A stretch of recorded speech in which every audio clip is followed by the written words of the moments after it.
پرستاوه‌های ولایت کلوگ روسیه در اول ماه ایول 9 مهاجر غیر قانونی از جمله 5 مهاجر از تاجیکستان و 4 مهاجر از ازبکستان را از روسیه بیرون کردند.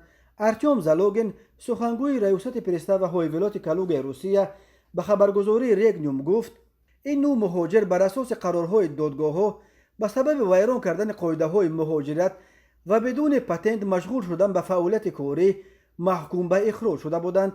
او افزود این مهاجران بعد صدور حکم اخراجشان تا زمان اخراج در بازداشتگاه‌های مخصوص نگاه داشته می‌شدند.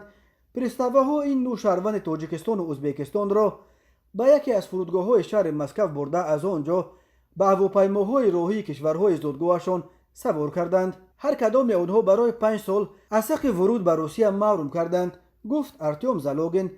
ریاست پرستاوه‌های ولایت کلوگ روسیه ماه ایون خبر داده بود که طی دهه اول ماه ایون تنها از این ولایت روسیه 19 مهاجر از تاجیکستان و ازبکستان و قرقیزستان را مجبوراً بیرون یا اخراج کردند.